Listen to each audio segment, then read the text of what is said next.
Welcome back, friends. Welcome back to Solutions Watch. I'm James Corbett of CorbettReport.com, coming to you in May of 2025 with a conversation that's being recorded with my good friend, Vinnie Caggiano. You know Vinnie Caggiano by now if you are a longtime viewer of the Corbett Report, because he has been on the Corbett Report before. And more importantly, we have a regular podcast that we do together, in case you didn't know, that's over on Vincognito's channel. That's Vinnie Caggiano's channel on YouTube as well as Odyssey.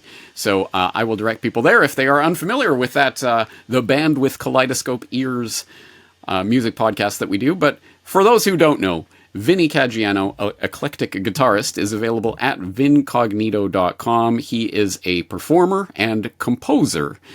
He is a trained music theorist and has a degree in music composition at Five Towns College on Long Island.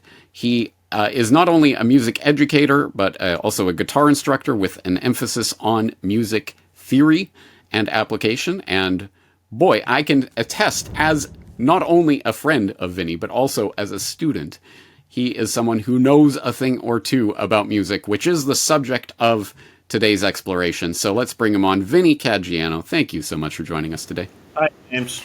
Thank you so much for having me on your podcast. This is a great honor, and I'm looking forward to the talk.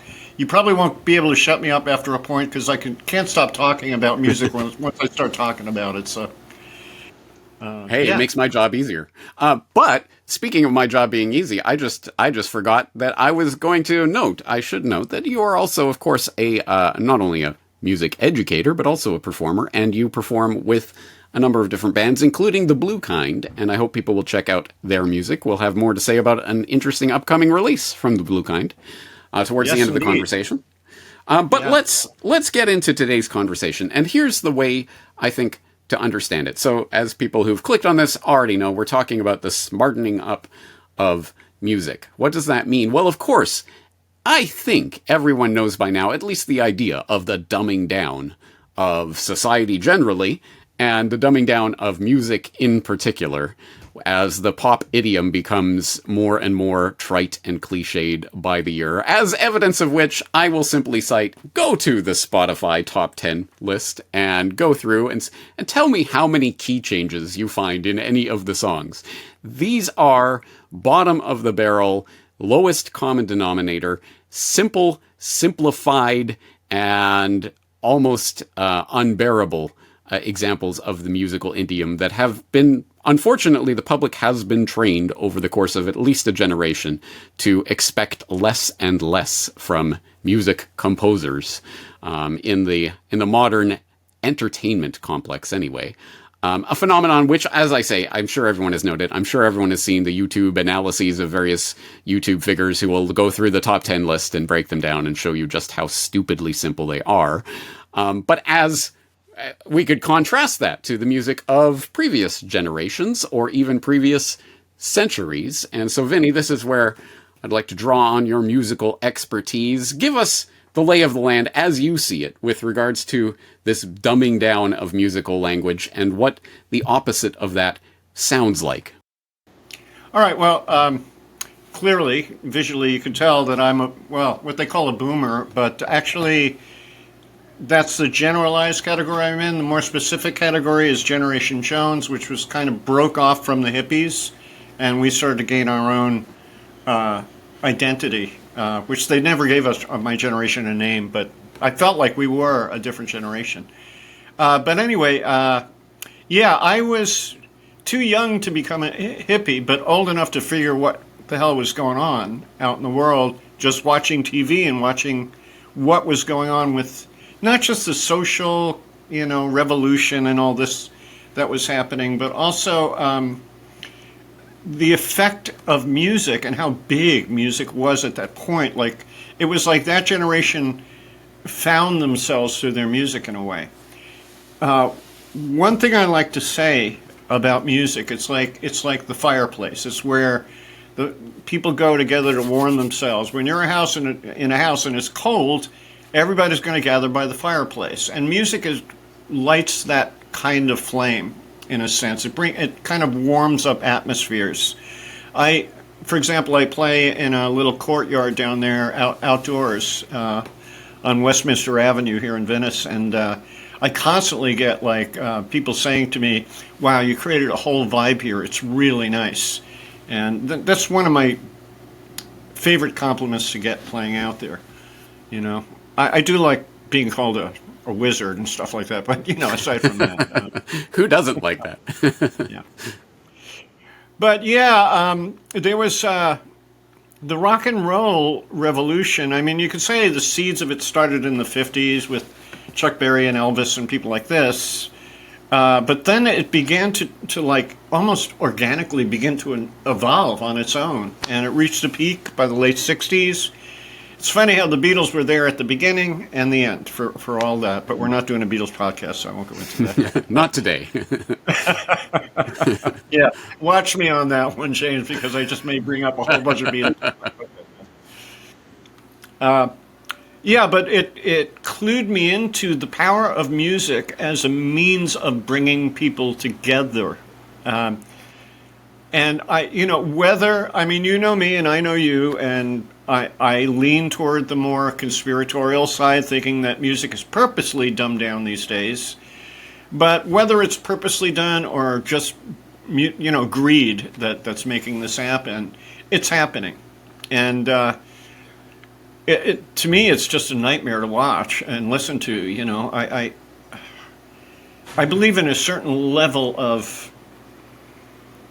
sophistication when it comes to playing music, even if it's rock and roll. There is a certain level of sophistication to the way it was put together over time throughout the 60s, and then you go into the 70s and boom, this whole bouquet of music blossoms. So right. I feel like I should underline what you just said there, because I know there would be people in the audience who didn't catch our previous conversation, like on everything I know about conspiracies I learned from the Beatles, or whatever title I gave to that. People might not understand. No, we are both conspiracy realists. We both understand that there is conspiracy, and that, yes, we're certainly open to the possibility that the Beatles, as well as other music of that time frame, was directed for specific social purposes.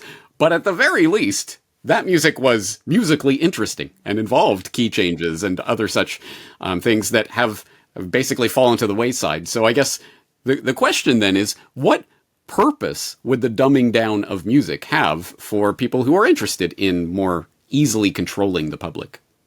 Well, for one thing, just from the social level, right? I'm not talking about the neurological level, just the social level.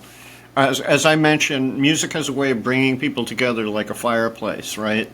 And when we notice the divisiveness in our society, like never before have I seen anything this divisive. It came close in 1968. There was kind of insanity there too. But this is nuts. This is really nuts. Like, you identify with a certain party and, you're evil according to the other side. So one good reason to dumb down music and make it, we'll talk specifically about, say, trap style rap. I want to mention that. I want to bring that up in a moment. One reason would be just to simply keep people separated, all right? Because how many people really, all right, yeah, there's a bunch of like Swifties that get together and watch Taylor Swift, and there's the Lady Gaga just had a huge crowd, and I forget where she was. I think it was in Brazil. So I guess these. But what music is turned into is not an art form, but a spectacle. It's like a circus. Watching a circus is what it's become. So that alone takes us away from the source of all of it, which is the music itself. So one reason music could intentionally be dumbed down is to keep people disunified. The other reason is that when music has certain subtleties and complexities, and this is why I bring up the Beatles a lot, is because even in their early years, you might think, oh yeah, it's cute boy band music or whatever, but really, as you and I have seen, you go deep inside of this stuff and you discover that, wait, the musical invention here is mind-blowing. Not even just good, it's mind-blowing. And, of course, that's one of the reasons we do the podcast about the Beatles, right? So where am I going? Adorno really knew how to write those songs, huh? Yeah, right. But yeah, I think we should also put up front. It's not that either of us think that that was the pinnacle of all music. I mean, obviously, we could see this dumbing down of musical vocabulary and understanding tracing over centuries. And you go back to Yes, say Bach or indeed. something like that. It's a whole other level of musical mastery going on. Yeah, I have a playlist on my YouTube channel called Musing Music, and I did one show where I just featured a clip from Dr. Joseph Farrell talking about basically it's called the de-evolution of music. And Joseph Farrell is very, very staunch and conservative about music. So he feels the music that came after the Baroque period got more and more and more watered down and worse in quality. Now, if you go back to Bach, there is something ineffable about Bach's music that touches on what we call divinity these days, right? Touches on God. And I've had personal experiences of his music where I was stunned by the beauty of it. So I always say, like, the ultimate function, obviously music has a lot of functions, and we should talk about those functions. But the ultimate purpose of music is to create something so beautiful that it brings you in touch with that which we call God.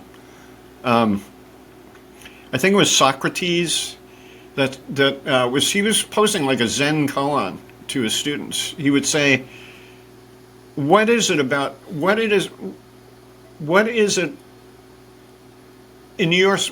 within yourself that recognizes a rose is beautiful? And if you try to think about what that is, right? But he's pointing to what some of the say non-dual spiritual teachers talk about, the true essence of self is undefinable. And that's what experiencing beauty through music can do. I'm insulted by a lot of music that I hear today because it's an insult to my intelligence, basically. So what Farrell thinks, and this is the opposite of, say, John Lennon's philosophy, total opposite of John Lennon's philosophy. Joseph Farrell believed that someone like Bach literally touched divinity in his music. And the more personalized music got, like when you get to Mozart, he had more of his personal touch in it. Then you get to Beethoven, he was like the first romantic composer, and this is purely personal music. This is me. This is what I feel, right? So we move from this, objective experience of music to a more and more subjective experience. I bring up John Lennon because he believed that true art is about yourself. The only thing you could talk about it is yourself in true art. In a way, I get that. I'm not putting John down for having said that. I get that, I see both sides of that as a spectrum, and I think there are points to be made on either side of it. But I think the general point that music can either be that thing that connects us to that ineffable sense of the divine and our true innermost self and the real meaning of beauty is clearly not what is happening in the commodified bubblegum pop that's being shoved down the public's throats at an increasing rate. Indeed.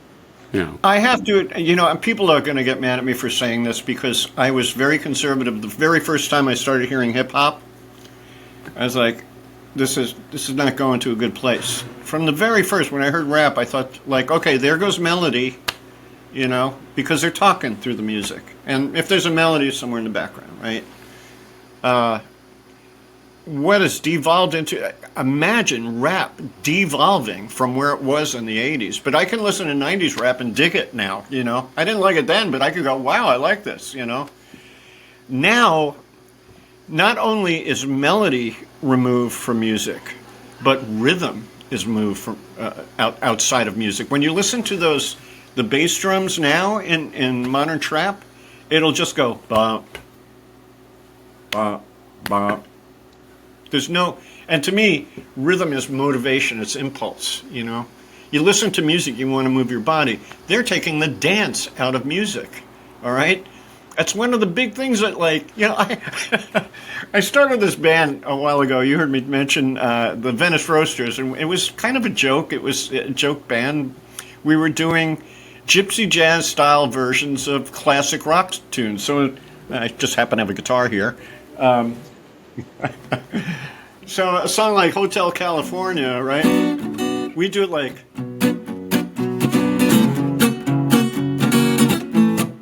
like that. I when I was on that stage playing with this band, I couldn't stop laughing the whole time. But the funny thing about that was, like, people started doing kind of almost like a Charleston move. They were bopping to it. And I thought, one thing I want to do is start a dance craze. I want to start a dance craze. And then it occurred to me, when was the last time there was a dance craze? Right. You know, it's funny because the only thing I can think of in my lifetime has been like the achy breaky heart line dance that we all had to learn in school, or the Macarena was popular for a season. Macarena, that was probably the last time. That was back in the 90s, right? That's really a exactly. Long time. Like, yeah, good point. So, like, all right, yeah, so people... You once did a podcast about, what was it called, the bystander effect? Was that the one? Right, yeah. Right, where there's this crowd of people, and they're on a hill or something, and there's this band playing, and nobody's dancing, and suddenly, all of a sudden, this guy gets up and just starts having a good old time with himself. Next thing you know, 5 minutes later, everybody's up doing it, right? Everyone wants to join a party once that first person gets it going, right? The first follower, the first person who follows that crazy guy who's doing that thing, makes it fun and makes it part. So suddenly you can have a movement. Yeah, it's an incredibly important thing to understand. Again, it's a thing that brings people together so they can enjoy each other. They can step out of their useless opinion self and just be, you know? Right. All right. So yes. So I think people understand, as I say, I'm sure most of the audience already understands the dumbing down of music, but this is Solutions Watch. This isn't just a lament. Oh, poor us. You know, it's all been dumbed down and nothing we can do about it. No, obviously there are things that we can do about it. And I think an incredibly important part, if they are trying to dumb you down, if they are trying to make you less and less capable of understanding the true complexity and beauty of the higher forms of art, like music, then what's the response to that? Well, we should be educating people so that they can actually understand and appreciate the true nature of this art, right? How on earth can we get people to appreciate it if they don't even understand what real music is? Yeah, I have to say there's a big difference. You know, I've been looking at neurological studies of improvising musicians, do a scan on the brain and all this. And there's a difference between somebody who's passively listening to music and somebody who is actually performing music, and especially improvisation. The whole brain lights up. That's the saying that goes around. But I got to share a video with you I just watched, but it was part of that clip from which we'll play later, the Bobby McFerrin. I watched the whole symposium. It was pretty cool. It's something you'd really like. You'd really enjoy it. But anyway. Yeah, those guys say, well, we'll talk about it later. Where was I going? I have a habit of doing this. Well, you know what? Actually, this is a good point. I wanted to bring in that Bobby McFerrin clip because that gives us something, a sort of starting point for talking about the smartening up of musical education, the smartening up of society, that shows a couple of things. One, that education on these things can be fun, but also that it is intuitive, that people already have some level of understanding of this. It just needs to be drawn out rather than lectured to them. And it's a hell of a clip. I think people will enjoy it. Let's take a watch. Let's not just play it right away, because let me introduce a few of my concepts, because one thing that I really love in my life is I come up with a lot of ideas about music, and I take a big wide picture. I take a big wide eagle's eye view of the history of music, and I could see things that most people miss. And one thing I had picked up on is the pentatonic scale, which people will recognize as soon as they hear it. It's either this or this.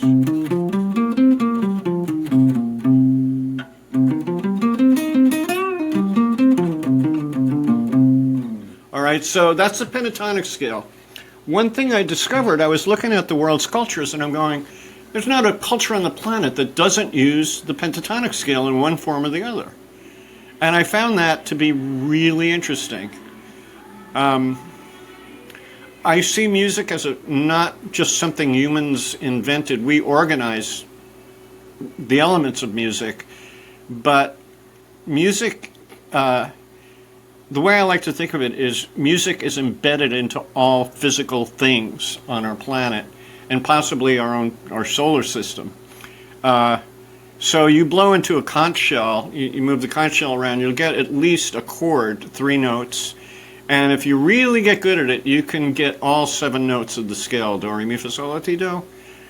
You could take a bunch of logs and cut them at certain lengths and bang on them, and you could get a do, re, mi scale. So there's 7 notes to the do, re, mi scale. The Hindus say we have 7 chakra points, right? I believe that each one of those stands for one of the 7 musical notes. That's my belief. So I believe that music is embedded into everything, and I call music the hidden mathematics of nature. You know what? Okay, let me interject with something that you pointed out to me in one of our lessons.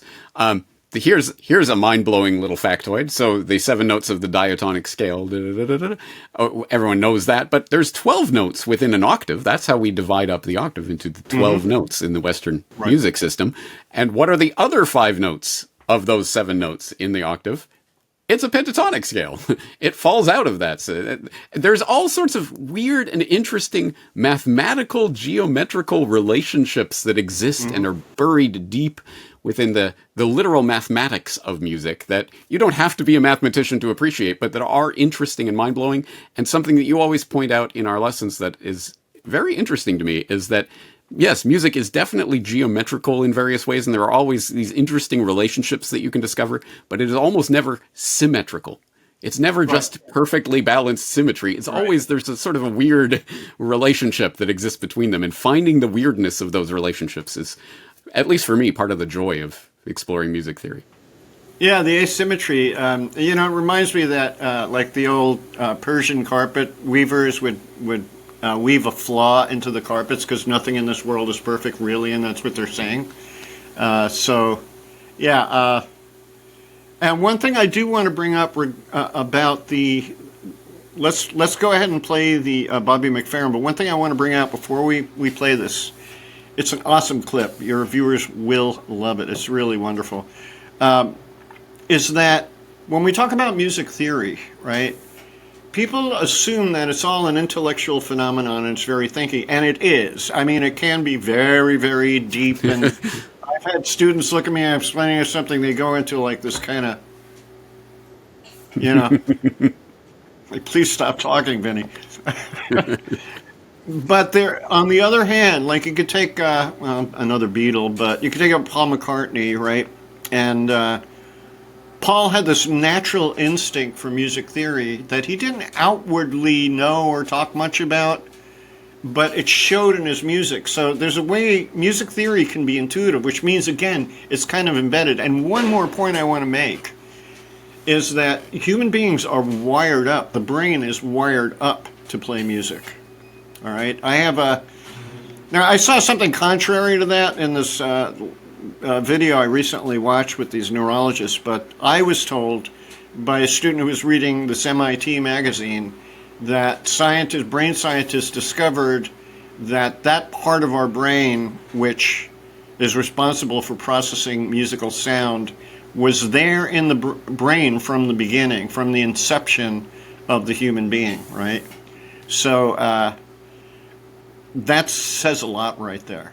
And that would explain this clip that we're about to see, wouldn't it? That would explain this clip. Yeah. Okay, I will play the clip, but before we do, I just want to say I think this might be a problem of our language itself, because in our language, theory has a certain meaning and a connotation, and theory is this very abstract intellectual exercise versus understanding, which of course is the point of the educational paradigm, right? It's not just about the theory, it's about how you apply that. And in fact, as you say, there is something instinctual. There's something that people already have inside them. The best educators can draw out and explain to them how these things are working. And I think, Absolutely. as I say, I think Bobby McFerrin does that brilliantly in this clip. It's really brilliant. Yeah.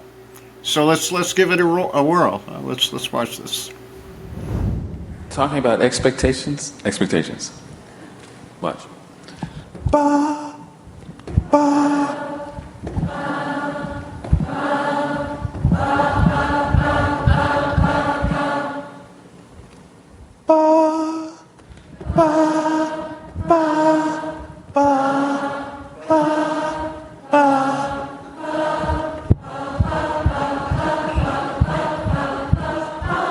Okay.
What's interesting to me about that is, regardless of where I am, anywhere, every audience gets that. But it doesn't matter, it's just, the pentatonic scale for some reason. If you're looking for a job in neuroscience, I think...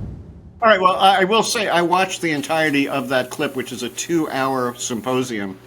All those guys sitting around, Bobby McFerrin, like with an amused smile on their face while he's doing that, they're all stodgy academic scientist types. It's really funny to watch. But yeah, the lesson here is that what we call music, he was outlining a pentatonic scale. Do those people in the audience know even what a pentatonic scale is? They don't, right? And yet, they instinctively knew each step of the scale. So the theory is just actually bringing out what already is. That's what it's doing. The theory just kind of confirms what we already know. In fact, there's an old saying, the great composers like Bach and others come along, and 10 years later, the theorists come along to say why it sounds good. And that's the truth. That's the or like the Beatles, who knew nothing about music theory, but were able to pioneer sounds and ideas without knowing what they were doing in the intellectual sense. They knew it in the understanding sense and the ability to produce and compose. Now, one thing I will say, though, is not everyone has access to that inner intuition about music and how it works. So it's almost like the connecting the dots type of thing, puzzles, to make an image. My job is to connect those dots so the person, it comes to life, that the understanding comes to life. But here's the ultimate deal. What you were saying about theory is true earlier, that yes, it seems as if it's its abstraction, but the point of the music theory is to make it immediately practical on the instrument you're learning to play. right? That's the key. I used to, as a teacher, one of the big mistakes I made was I took this one guy in a whole course of music theory before I got him on the guitar to start working with the principles. He had forgotten the first basic steps by the time we got there. It was like 2 years before we actually. And now what I do is, James, I have to tell you, I am a dedicated teacher. I think you know that. Like, I really love to see my students progress, and I'm really proud of you, man. Like, you became a composer, you got your own band now. Like, that makes a teacher happy, you know. So, if I was going to go somewhere, I totally forgot where I was going. Well, let's talk about what is involved in this educational experience. As you say, it's about drawing out certain intuitions and understandings that may already exist, but hopefully also tempering them with knowledge about what is happening. There is some objective reality to this. As we say, it is mathematical, it is geometric, there are certain things that underlie it, but then there are certain things that are culturally put on top, etc., and we have to navigate and understand all of that. But once we do, what is the point of musical education? I guess there are a number of ways that we can analyze that, but should we bring in the triangle of musical excellence here? Before we do, I want to talk about what I call total immersion. There are guys who play music and there are musicians, okay? To me, the definition of musician is somebody who's completely immersed in all elements of music itself, which would mean the theory on one side, the actual physical skill to do it, the muscle memory and stuff like that, and the ability to express yourself. Those three important points. I call it coordination, theory, and elocution. So that's the triangle if you want to pop that thing up. At the bottom left, we have coordination. That's the physical skill to be able to do something. That's like, for example, the ability to strum, basic.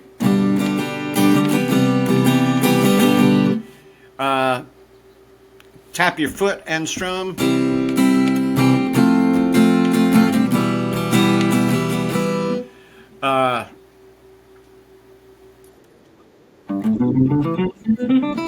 Scales, yeah. All right, the ability to do a physical action on the instrument, which means when I teach students some basic scales and exercises, I tell them, look, if you want to watch some TV series while you're practicing this, fine. Because the coordination aspect is mindless. It doesn't require attention. It's just enough attention that you know that you're hitting the right notes and that you're not slurring or muting or, clamming the notes. Otherwise, you could literally, once you learn a scale, you could practice it while watching TV. So that's all physical skill, muscle memory. We move over to the right, we have the theory, all right? Theory is connected to the navigation of music itself, and it covers three important areas. Analysis, which is, okay, this song has this set of chords. Why do they work together? I'll go to composition next before improv. Composition, how do I put together a bunch of chords and how do I string a melody onto it to make it a song? So the theory would cover everything from the architecture of a piece of music, the big wide picture of a song like the A section, the B section, that. And it would go deeper and deeper into the chord movement and harmony and how the melody and vocal harmonies work together against that music. And finally, improvisation. Now, one thing I like to say is that composition is slow improvisation, and improvisation is fast composing. Okay? Me and my buddy Matt, who plays sax with me, were just talking about that. So that's the function of theory. Nowadays, when I teach theory, I immediately have the student work it on his instrument. Like, work with this thing. Since I teach online a lot of times, I tell them, I'll give them a YouTube jam track and have them, practice their improvising with a particular jam track, like blues thing or whatever. So moving to the top is elocution. That word means how you speak, the enunciation, right? I'm literally using a word that refers to speaking because music is a language. I'm I'm not convinced that it isn't a language. I literally believe it's a language. However, we don't know the meanings of the words. We can only feel the meanings of the words, right? So it's a language of emotion in a way. So this elocution means, expressiveness, nuance, touch. I could go, or I could go, right? So one has a lot more speaking to it, right? All three of these can be taught, and they tend to bleed into one another a little bit. Like to do the elocution stuff, you need a certain amount of coordination, and you need a certain amount of theory. Now, commonly, what I say about the triangle of music, and by the way, I give this diagram out to beginners as well as advanced students. It's for everyone that's studying music. I can attest. I think it was one of the first things you gave to me when we started doing it. Right. Yeah. There you go. So I talk about like how each point is like a speaker, like a lecturer, right? I'll go through this fast. So a coordination would be like the old tobacco auctioneers and people like that would talking real right, and that'd be like Yngwie Malmsteen doing like super fast guitar licks, right? When you get to that, remember I said coordination is kind of mindless, and people who rely heavily on just coordination, guitar players, which is very common, is that they tend to spew notes. There's no sense of that upper part of the triangle. How am I phrasing things? Is this making a statement, right? So the theory, on the other hand, would be going to a lecture and hear somebody speak, and you need a dictionary for every fourth word that they speak. Can't enjoy the lecture like that either. Either way is a snore, right? Now, this is why I put elocution at the top, because one example I like to give is the blues guitarist B.B. King. He wasn't a shredder, that's for sure, and he wasn't big. I doubt he could form a 13 flat 9 chord if I asked him. Well, he's gone now, but so he wasn't a theory guy, but he was an expression guy, right? So that would be like the expression part of an orator would be like a Martin Luther King "I had a dream" kind of starring speech. So yes, the coordination and theory bolster that speaking, but you don't need a whole hell of a lot of it to get by it musically, okay? That's why it's the top. That's why, in a sense, it's the most important, because what the music is trying to do is touch people. So, yeah. All right. This is the point. You're trying to move up into that space where you can combine coordination and theory into your own articulated phrasing and make an expression, because presumably most people who have some sort of artistic interest are trying to express some sort of thought or inner emotion or state or whatever it is. But I guess the question that some might have, kind of arms folded, well, why? Who cares? What's the point? What do I need to know about music? How does it help me? How does it change me? Well, I understand you've been doing some research on the question of the actual, not only sort of spiritual or artistic changes that can come through musical education, but actual neuronal changes, actual neural pathway changes that can come through music. Yeah, that's the amazing thing. You do literally grow neuronal connections when you play music, especially improvised music. So I've been trying to find, like my theory of the blues, I'm trying to find the thing, I'm talking about fully immersed musicians now, professional guys that are deep into it, like my buddy Rob Mullins or my buddy Matt Demerit, two of the best musicians I know personally. They're very different people. And I'm trying to find out, okay, Rob tends to be a conservative, and he's politically conservative, and Matt tends to be super, like, liberal, and like, okay, what is it? What is it that's the commonality between these guys? Part of it hit me today. When you play with other musicians, that's part of the school of music. You have to play with other musicians, right? That's where you really learn. You learn the theory, practice it, but then when it's out in the field that you really get it. Well, my brain is simply not working tonight. So, Yeah. Working with other musicians. So I'm trying to find the red thread that's carried through. And it hit me today that one thing I'll say is like, Rob tends to, like, I love Rob, don't get me wrong, but he tends to be, you know, like, we don't get into deep conversations, but if I go, real talk, let's talk about this, man. He's right there for it. Same thing with Matt, right there for it. So I'm thinking maybe that's the common thread, because the thing is, music, it doesn't only connect your neurons, it connects you to people. And in fact, there are, like, the people you're working with. You know, there's a kind of ESP phenomenon that goes on. Me and Rob had it in spades, like, really. Like, we'd laugh so hard because we'd play the exact same line at the same time, same accent at the same time, you know.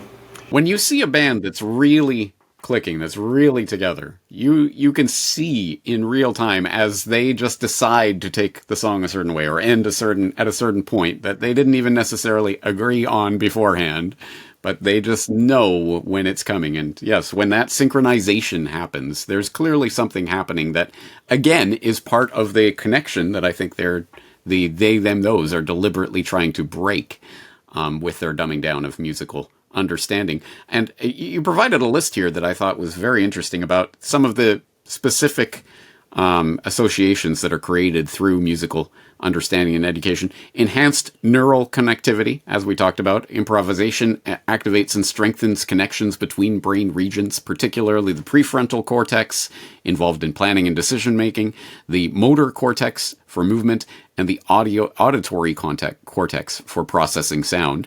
Studies such as those using fMRI show increased functional connectivity in the default mode network and executive control network, fostering creative integration. But beyond that, boosted creativity. Obviously, improvisation suppresses activity in the dorsolateral prefrontal cortex, which is a $3 word for the audience, associated with self-monitoring and inhibition, which while activating the medial prefrontal cortex, linked to spontaneous and creative thinking, as you would expect from the act of improvisation and getting into that flow state that marks that activity. Improved cognitive flexibility, because improvisation requires rapid adaptation to unexpected musical changes. Again, I think that's self-evident. Emotional regulation. Engaging in improvisation increases activity in the amygdala and other limbic areas, helping musicians process and express emotions. Let's dwell on that for a moment, because I know you've talked about this before, but there is that weird phenomenon that playing the blues can help people cure their blues. I don't know what to say about that, other than the fact that it is a documentable phenomenon. But do you have any insight into that phenomenon? Yeah, the blues. Well, I could talk about blues forever. I adore the blues and what it's done, and I'm pissed off at academia that they don't take it as seriously. Very seriously, they should take the blues.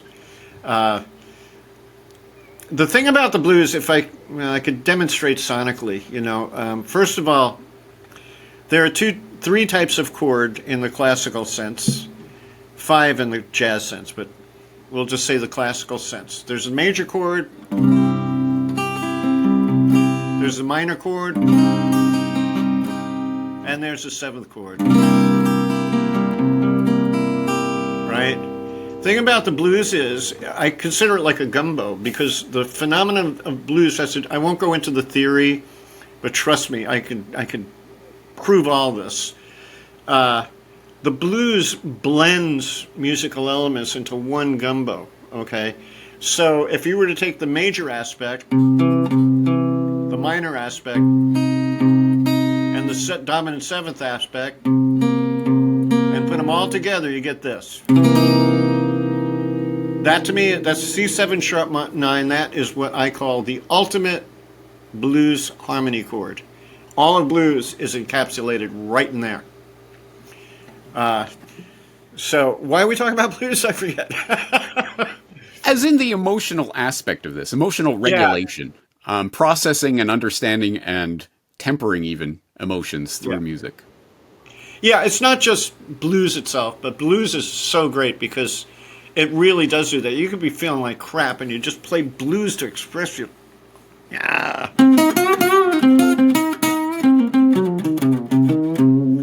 you play like that, and it feels like you got something out of your system, Exercising the demons, as it were. Yeah. I'll say this. Yeah, go ahead. Just to kind of extend the idea here, like in a personal experience. One day back in, 2006, I woke up from bed, and suddenly I went to puff on a cigarette, and my whole jaw just like moved when I sucked in on the cigarette. I'm like, what the hell? I had a dislocated jaw. I had no idea how that happened while I was sleeping, but I woke up with a dislocated jaw, which, by the way, is still dislocated. I never got anything done. I just got used to it. But when it first happened, I'm very sensitive and I'm prone to depression. So I had been playing over at this coffee house, and my buddy Matt, the sax player, was going to come with me, join me at the show to jam. And I'm talking with him beforehand, and I told him how, like, oh man, this jaw, like, I can't afford a doctor to fix this. What am I going to do? And I was all down. He goes, Vinny, you know what? I guarantee you, once you start playing, you'll have no idea that you have a dislocated jaw. You'll have no idea that you have one. Sure enough, it was true. Like, all my bad feelings went away when I was playing music. And it actually helped me get used to it. It's like, well, if it could not be there when I'm playing, then, like, what do I care? What's the saying? If you don't mind, it doesn't matter. Something like that. Right. Musical stoicism, as it were. Yeah. Interesting. So, yes, indeed. Well, also on this list, just to round it out, memory and pattern recognition, neuroplasticity, and social bonding are also attributed to the benefits of understanding and working with and practicing improvisation. So certain reasons that people might have, specific concrete reasons to learn the act of improvisation. And let me tell you, like, that whole set of stuff you were just reading, I came to that conclusion without a scientist around. So if we take all the scientific wiseacring out of that, I'll tell you what I used to think. When you play music, you're accessing the languaging part of your brain because you are literally making phrases. You're making a phrase as if you just said something, right? So music speaks. You're accessing the kinesthetic part of your body and the spatial processing in your brain by playing an instrument. So you're covering language, and then you have the theory part of it, which is mathematics. And the weird thing about mathematics is you try to add or multiply something in your head, it takes a moment, unless you're one of those crazy human calculators. But most people, it takes a moment for them to process and get through it. The mathematics of music, it happens like once you learn it and once you apply it, and you apply it regularly by playing your instrument, and actually improvising is the top level to improvise. That's a top level of what you can do on an instrument. I've heard you refer to it as your musical computer that's always going, and I think that's right. I've seen you analyzing songs, etc., and I can see that you're doing the sort of mental arithmetic in a sense. Of course, it isn't like math per se, but there is a mental arithmetic that goes on when you're analyzing the chord. Oh, yeah. And when you get, like, I don't know many guys, I mean, I sound like I'm pinning a medal on myself. I just think I'm a freak, to be honest, but I don't know many guys that think about music theory as intensely and passionately as I do, all right? Even Rob, who's like a genius piano player, he could talk with me. Like, he could get everything I talk about. When I told him about my parallel relative switch blues theory, he was like, boom, like, he goes, oh yeah, so you get a 10-note scale out of that, And you corrected him, not a scale, a model. Not a scale, a model, which is, that's a whole thing. That's a whole thing. But yeah, so, well, I'll give you an example. Like, I used to say to students, when you improvise and you land on the resolution chord, land on the third because it makes you sound like you know what you're doing, right? I can't explain that beyond that without somebody, like you could understand what I'm talking. but not many people, unless they get lessons. Like if they learn from me, I'll talk to you about this stuff. But then one of my students says to me, he goes, when you're improvising, do you know what element of any particular chord, like you're on the root, the third, the fifth of a chord, the flat seventh? And I said, I don't know. And I went out to play that day, and I have an ability to kind of step back from myself and watch myself as if I'm another person. And I'm watching myself play, and I'm watching my mind go, and I'm saying, holy crap. Yeah, if I stop right here, I know exactly where I am. If I stop right here, I know what element of the chord I'm on. And I also, this is what I'm talking about, full immersion. Like, I also developed a good ear. And you know that, James. Like, you'll play a piece of music for me, and you'll say, okay, Vin, what's going on here? Right? I had my Wednesday night student, Frank. I love this guy. One day he comes over with this heavy metal bit, right? And he said, Vinny, listen to this. Can you tell me what's going on? And I'm like, okay, yeah, it's going to the flatted sixth, going there. I'm just listening to the thing. And then I played it right after. And he just laughs and claps his hand. He goes, man, I tell you what, I only brought that up because I wanted to see you using your ears to figure this out. Yeah. I think I have yet to stump you with anything. Yeah, there's nothing that your musical computer can't handle. You did with, what was it, the female musicians? Was right. That was just a hypothesis, but I think you disproved it. But maybe Klingon music theory. We did get into that last week. That was a bit out of left field. Yeah. Okay. Well, the powers that be must be listening because I saw that one come up on my YouTube thing. Like Klingon music theory is so weird.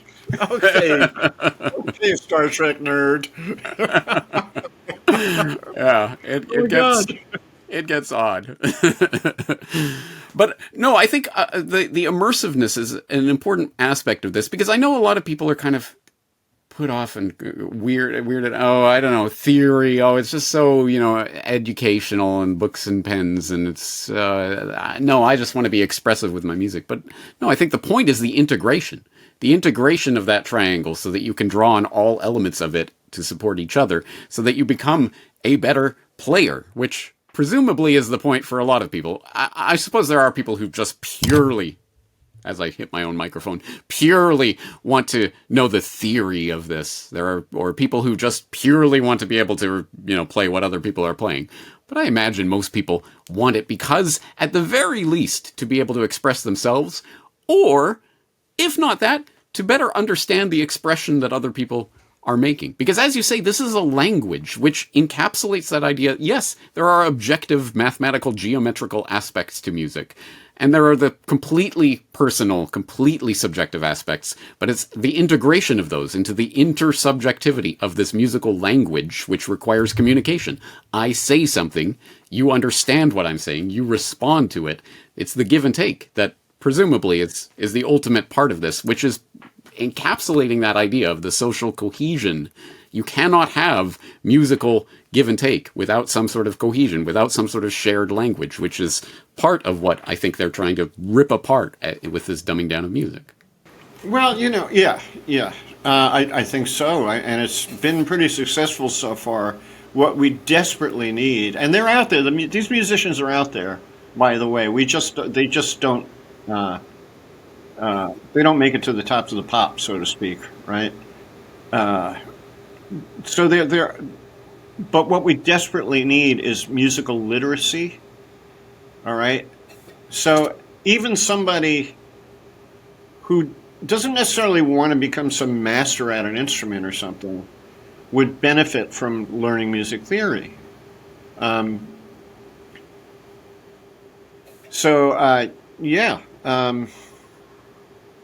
What else? To share in and understand that communication, to be part of that conversation, to understand what is happening. Yes. And then, some will be inclined to contribute to that conversation. Others just want to appreciate it. But either way, I think there is that lifting of the soul that comes from this. Well, that's the reason for somebody to try to learn an instrument anyway, is to get what it must be like for an advanced musician to realize the effort.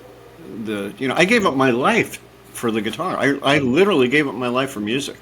I don't have a family that I live with, or I'm a lone guy, and I attribute that to like just giving it all to the goddess of music, and what may come, and it did. It came. This is my life.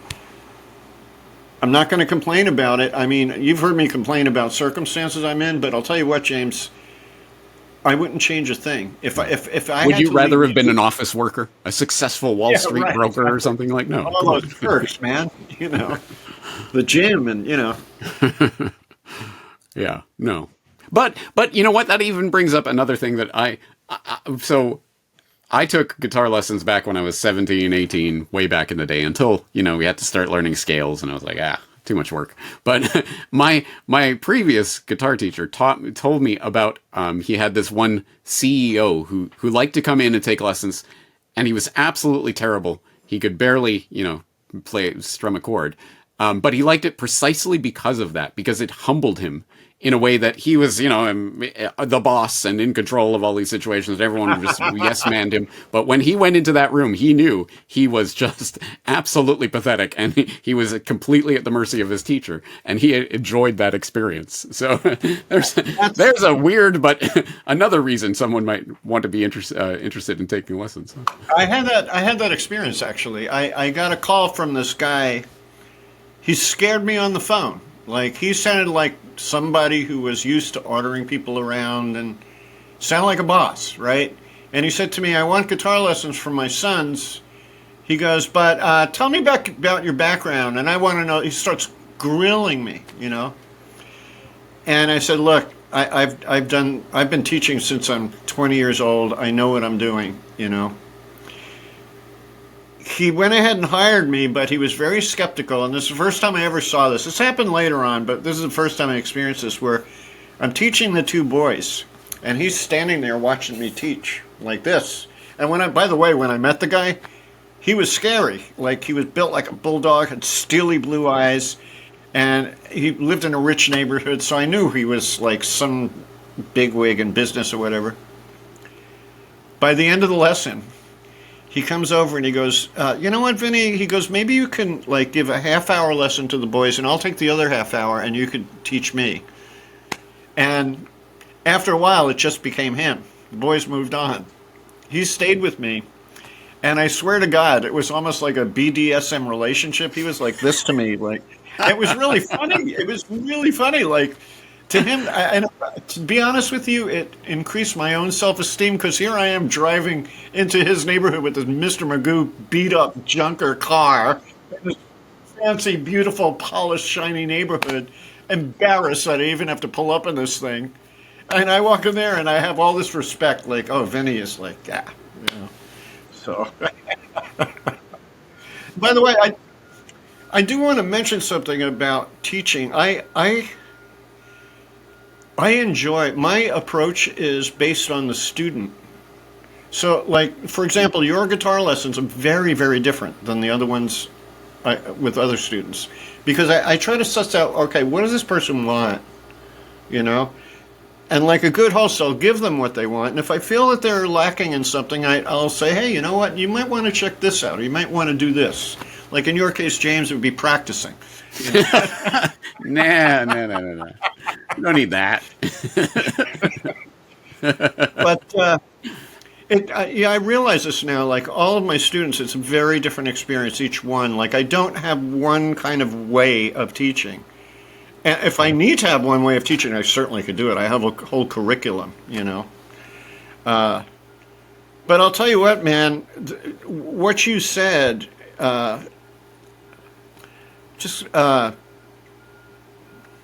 about like people not wanting, theory, it's all scholastic and boring stuff.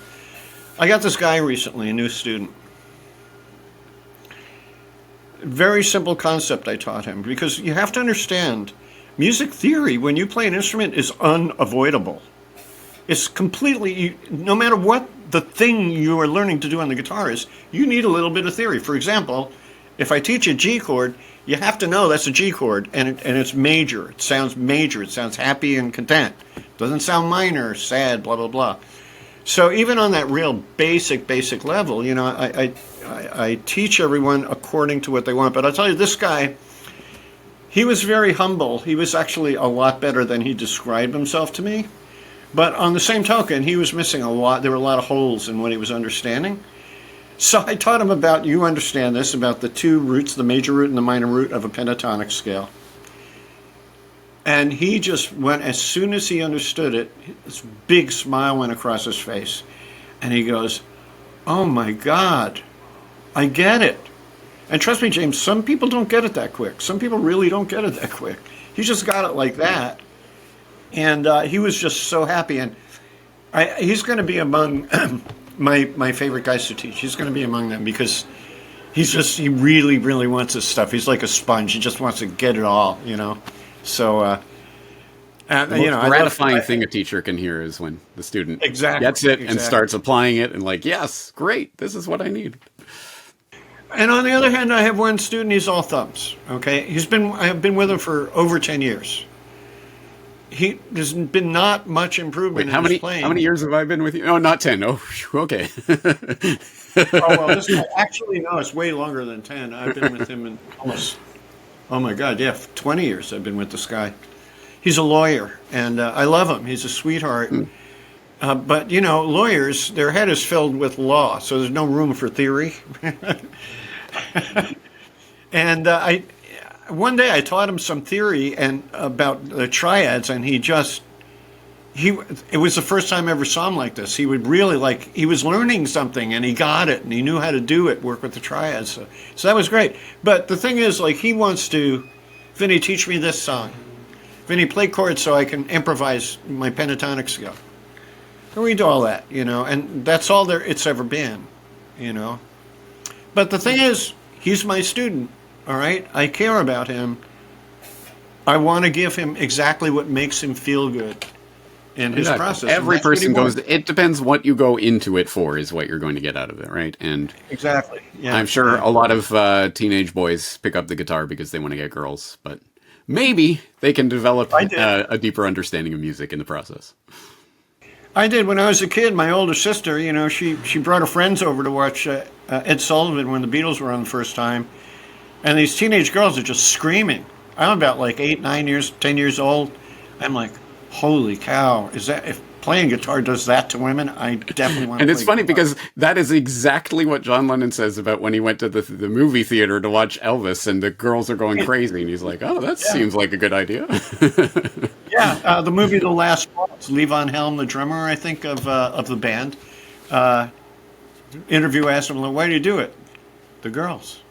Right? Yeah. But why are girls attracted to music?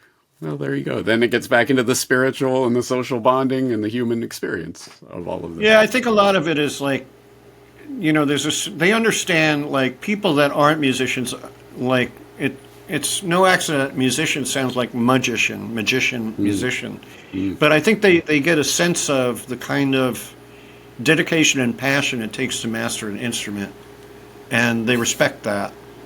It's, you know, that's women want men with power. This guy has this power. He conquered music, right? And I have to tell you, James, it's way past my thing at this point to have a girlfriend or whatever. You know, I'm going to remain single. I'm sure of it. But I'll tell you what, man, this cute little girl, she was with 4 or 5 other girls in their early 20s, comes over and drops a tip in my jar and then blows a kiss at me. I was just so happy. Just that alone was just great, you know. The best kind of tip for the musician. All right. All right. May I just real... Oh, go ahead. Are we running out of... No. Oh, I wanted to bring up something. The thing is, I don't think people realize just how much magic there is in music, and probably not many people have researched cymatics. Cymatics. Cymatics. This was a guy named by the name of Hans Jenny, discovered by putting fine silicon sand on a glass plate, put a speaker under it, and played a note. The sand, you know the story, the sand began to shake and it formed like a mandala type of image. Then he raised the pitch, it starts shaking again, forms a different mandala image, and on and on and on it goes. So now this also happens in water, all right? Water reacts. So when you think about it, harmony, that which is beautiful, okay? Beautiful, lovely music. Our bodies are what's the percent of water? 70% water or something like that? So they say. So, it makes you wonder, like I commented the other day, how, like, for some reason, orchestra conductors live to, like, really old age and are very spry and everything. And I don't think it has to do with this is great exercise, I think it has to do with the vibration of the music coming into that person. It somehow changes the water part of us in a positive way, So we could start exploring the 420 conspiracy or 440 conspiracy, not 420. That's a different conspiracy. 440 hertz and all of that, yeah. And 432. Yeah, whether. Well, you know what? I was skeptical, and then I was not skeptical. Now I'm kind of leaning toward it. There may be some truth in it because, not because the Rockefellers were trying to change the thing or anything. Which I don't know. Maybe I don't know, but that it has to. One great mathematician I watch. He's really fun to watch, believe it or not. Even though he's a mathematician, he does like vortex math, which is like unbelievable cool stuff where you turn it into a visual image as mathematical relationships, and then you go, oh my God, and then you begin to see it everywhere. You see it in flowers, and you see the phi ratio in nature, So it turns out that this guy, I have to find it again. I don't know the exact math, but he believes in 432.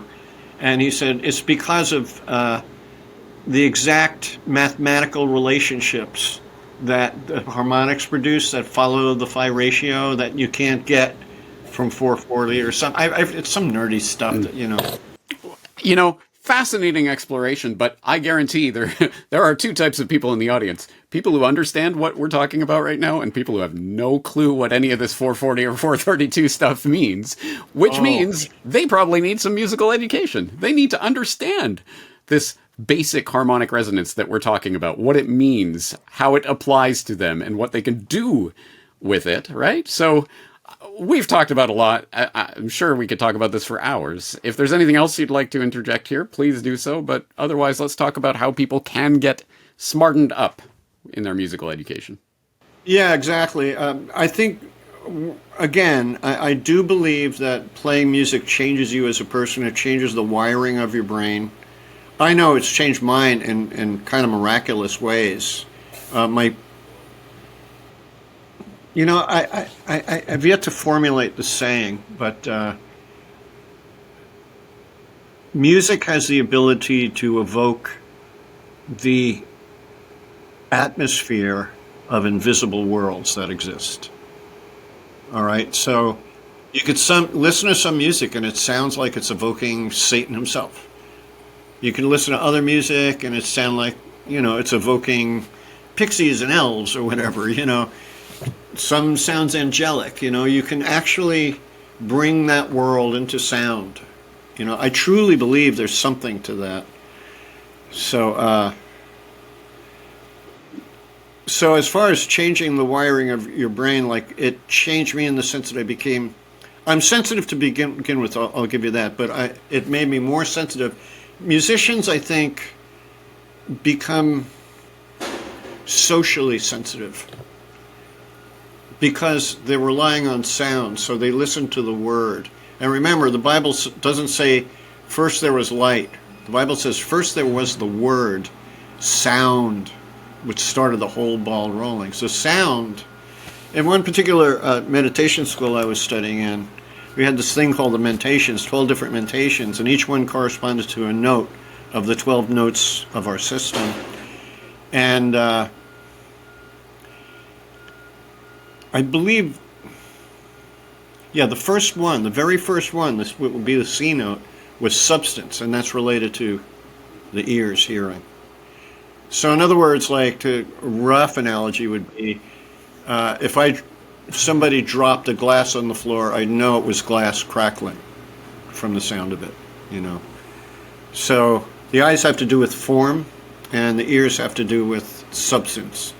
So substance is almost like philosophical in a sense. You get the depth of things, So yeah, like I think we're in deep need of good, educated musicians. Now, it's not like they're not there. I just watched Matteo Mancuso. Yasho Stefan is coming to Santa Monica at my student's place. I'm going to see him. They're out there. It's just that if there were more of us, more of the great, great dedicated musicians, and I'm putting myself in that category with no shame, okay? I'm dedicated, I know that. Maybe I'm not great, but I'm damn good. So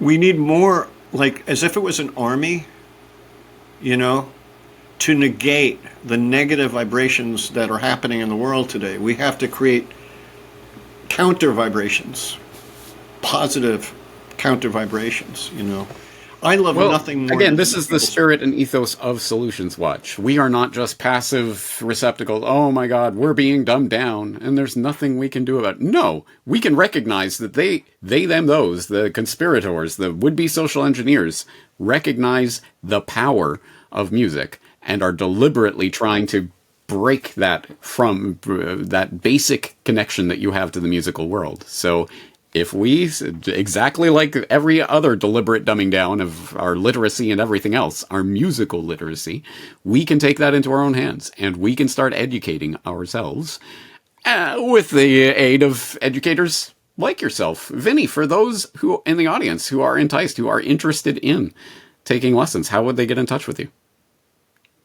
All right, well, Vin Cognito, like incognito with a V, that's really my branding. So my website is vincognito.com, Gmail, vincognito@gmail, YouTube /vincognito. If you want to check out, my music and what I do musically, that's cool. I would recommend, if you go to my YouTube channel, go to the playlist called Novel Cafe, because that was at a time when I was experimenting with psychedelic kind of ambient looping on the guitar, and it was all done in real time. I was building loops in real time, but layers and layers, and I had such a great audience every week. These people, it was like a small cafe, a bunch of couches. They'd come in, they know I'd showing up on Friday. They'd come in, they'd sit at the couches, and as soon as I start playing, they'd close their eyes, and they were tripping on whatever trip they go on when they hear the music. And it wasn't like they fell asleep, because as soon as the piece was done, they'd open their eyes and clap, And it was just a wonderful experience to have, that I was with them in a kind of meditation in some sense, And let me blow your horn on this, because I am given to understand that no less than Eddie Van Halen heard one of your loop performances and was enticed to buy your CD because he was interested in what he was hearing. So yeah, that is no small compliment. Yeah, and I think the context of that story, that I was ready to give up guitar altogether. It was during COVID, and I was doing these Facebook shows, and it was so depressing. Instead of an applause, you'd see thumbs up and hearts and stuff. And it was nice that people were listening, but there was no real connection, It was like there was people there. If they had been there in the room, I would have felt the connection, So it was so depressing that I thought, what, I have no purpose anymore. If I'm going to be stuck in my place and I can't go out and play, I have no purpose.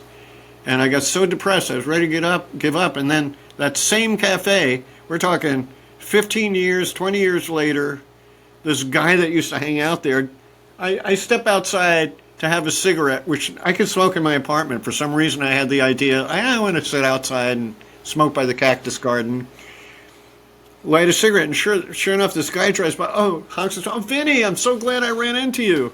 This guy Isha, hadn't seen him in ages, and he doesn't live in Venice, so it was like just pure coincidence.